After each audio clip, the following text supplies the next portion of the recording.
"Mommy died because of you, Daddy." The words froze every doctor in the room. Manshik's daughter hadn't spoken in 7 years. Every specialist declared it impossible. But the real shock wasn't that she finally spoke. It was who she spoke to, and the forbidden love that began the moment Dr. Annette heard those words. Before we dive in, if you believe in miracles that defy every rule, hit that subscribe button. You'll want to see where this story goes. Trust me. The rain hammered against the windows of Seoul National Hospital like bullets. Manshik stood in the shadows of the pediatric wing, his black coat still dripping, the dragon tattoo on his neck barely visible beneath his collar. His men waited 3 floors down. They always did. In his arms, his 7-year-old daughter Jiwoo stared at nothing. She hadn't spoken since the night her mother died. 12 specialists. 4 countries. Every one of them said the same thing: there's no medical reason. It's psychological. She may never speak again. Manshik had made men beg for their lives. He'd built an empire on fear. But his daughter's silence was the one enemy he couldn't break. Across the hospital, Dr. Annette was finishing her 14th hour of rounds. Her supervisor called her reckless. Her colleagues whispered she cared too much. Maybe they were right. She'd lost her medical license in Chicago for refusing to give up on a patient everyone else had abandoned. That patient lived. Seoul was supposed to be her fresh start. A chance to practice medicine without the board breathing down her neck. But old habits die hard. She still took the cases no one wanted. Dr. Annette. A nurse interrupted her thoughts. "There's a VIP patient requesting you specifically. 7th floor. Private wing." Annette frowned. "I don't do VIP cases. This one's different." The nurse's voice dropped. "The father is Manshik." The name landed like a bomb. Everyone in Seoul knew that name. Annette entered the private room and stopped breathing. Manshik turned to face her. He was younger than she expected, maybe 35. Dangerous didn't begin to describe him. The way he moved, the coldness in his dark eyes, the scar cutting through his left eyebrow. This was a man who'd seen death and caused it. But it was the little girl in his arms that broke Annette's heart. Jiwoo's eyes were open but empty. Like she was looking at a world that had already ended. The others said it's hopeless. Manshik's voice was low, controlled. "I'm told you don't believe in hopeless." Annette approached slowly, keeping her voice soft. "What happened to her?" "Car accident. 7 years ago. Her mother died on impact." Jiwoo hasn't spoken since. "But physically? Perfect. Every scan, every test. Perfect." His jaw clenched. She just stopped. Annette knelt beside Jiwoo, meeting her empty gaze. Something flickered there. Just for a second. Like a light in the deepest ocean. "I'll take her case," Annette said. Manshik's eyes narrowed. "You don't know what you're agreeing to." "I know I don't abandon children." Their eyes locked. Something electric passed between them, dangerous, unexpected, impossible to name. "I don't do failure, Dr. Annette." His voice dropped.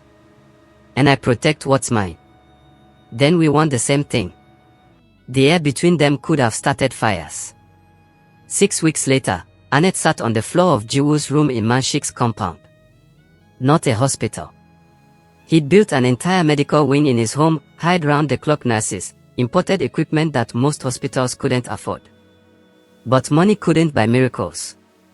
"Hey, sweetheart," Annette whispered, showing Jiwoo a picture book. "Want to see the butterflies?" "Nothing." Manshik watched from the doorway. He always did.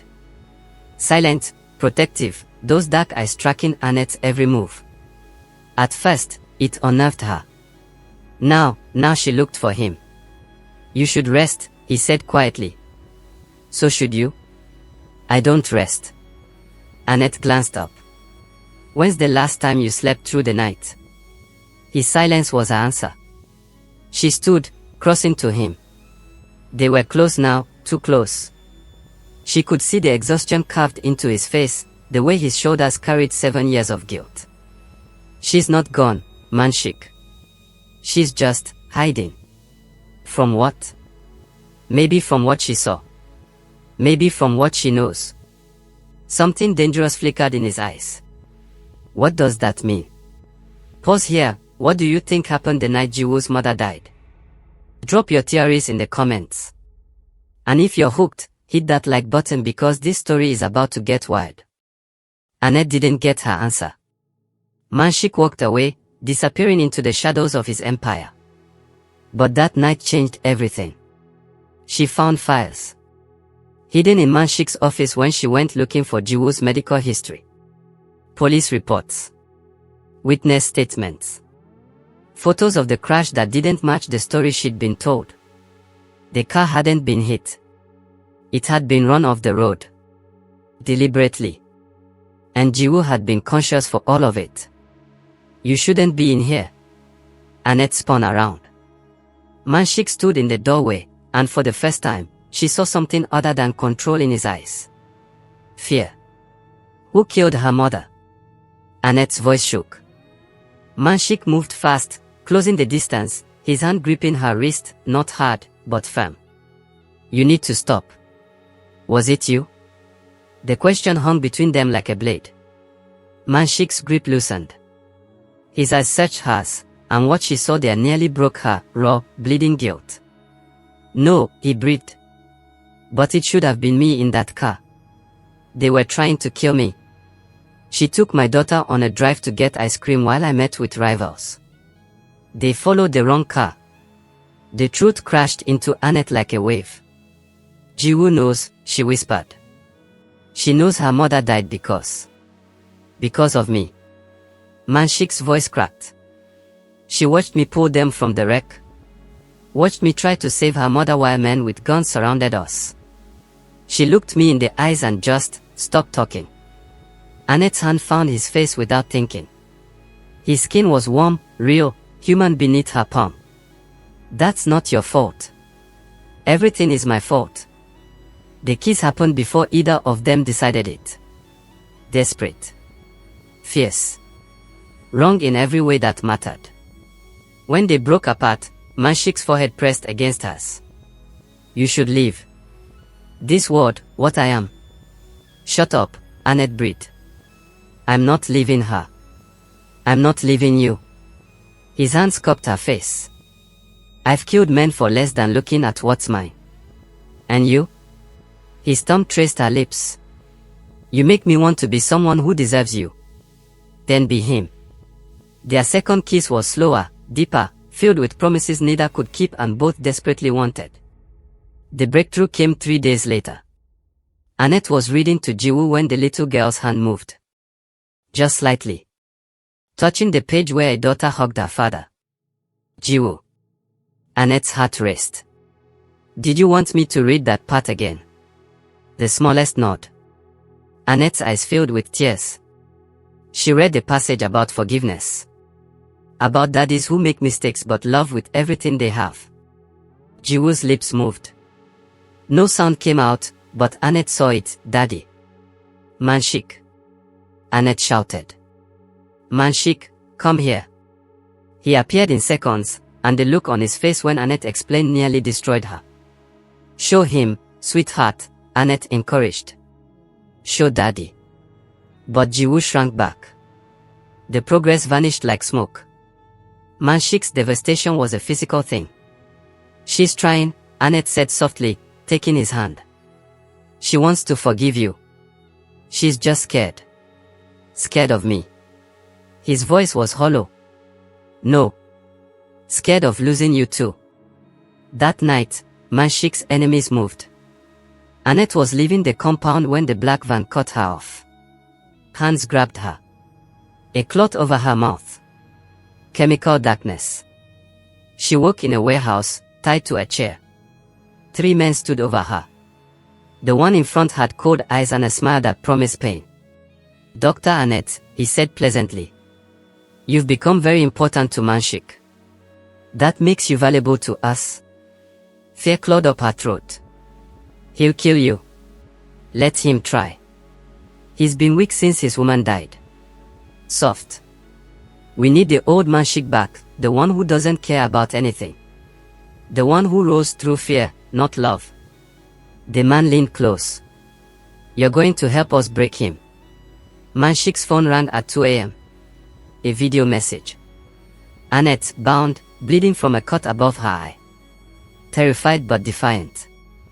The message was clear: come alone, or she dies screaming. He didn't hesitate. Didn't call his men. Didn't bring weapons. He just went. The warehouse was a trap. 15 men. All armed.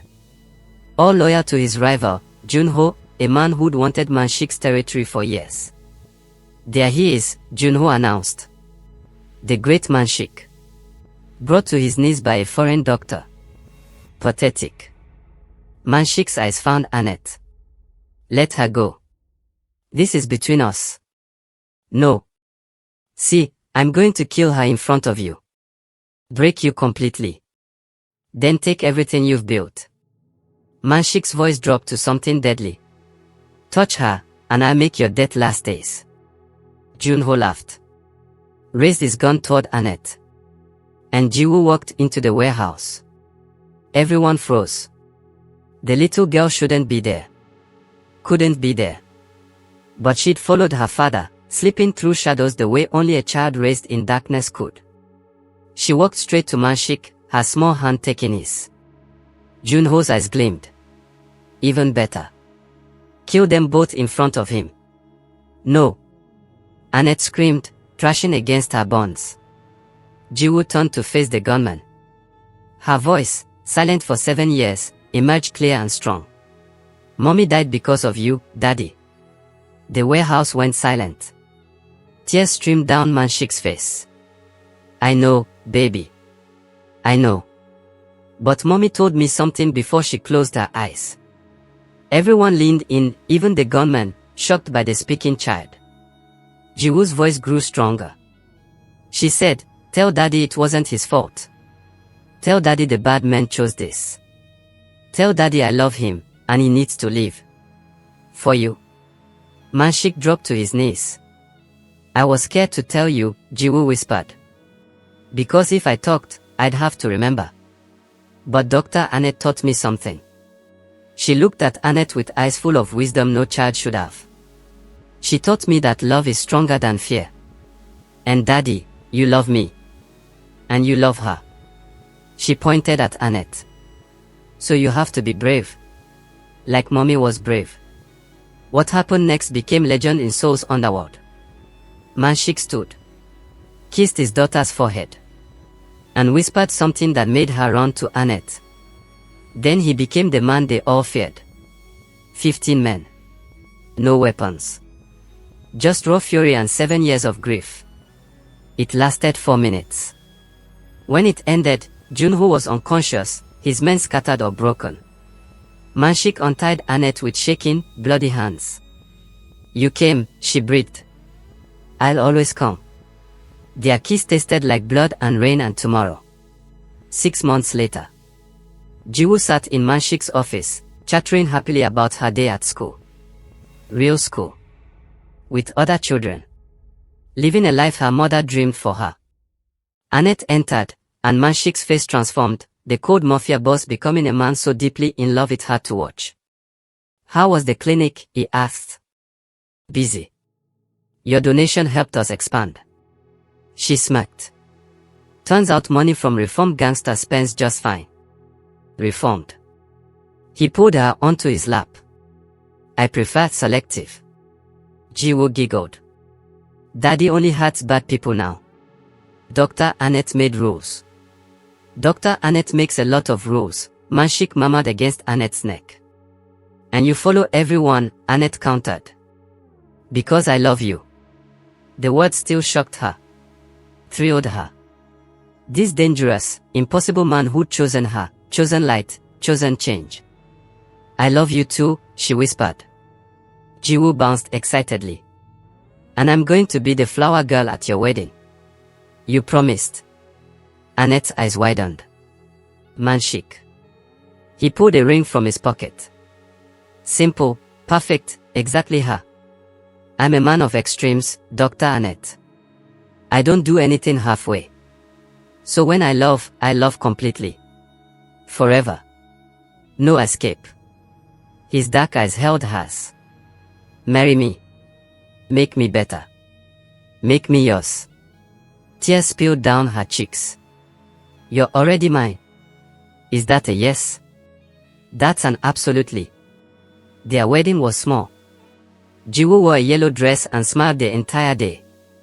Manshik cried when Annette walked down the aisle, openly, unashamed, proving that even the darkest souls could find redemption. In his vows, he said, "You taught my daughter to speak. But you taught me something harder, how to live. How to love. How to be the man they both deserve." In hers, she said, "You showed me that miracles aren't just medical. They are human. They are messy. They are choosing each other every day, even when the world says it's impossible." When they kissed, Jiwoo cheered loudest. Years later, Jiwoo would tell her own children about the night she finally spoke. About the foreign doctor who refused to give up. About the father who learned that real strength isn't measured in fear, it's measured in love. She'd tell them about miracles that defy every rule. About second chances no one deserves but everyone needs. About a love that began with the impossible, thrived in the darkness, and emerged into the light. Because sometimes, the most broken people find the most beautiful healing. And sometimes, the words that change everything are the ones we're most afraid to say. If this story touched your heart, drop a comment telling us about a time you witnessed an impossible miracle. And hit that subscribe button, because love stories like this don't come around often, but when they do, they change everything.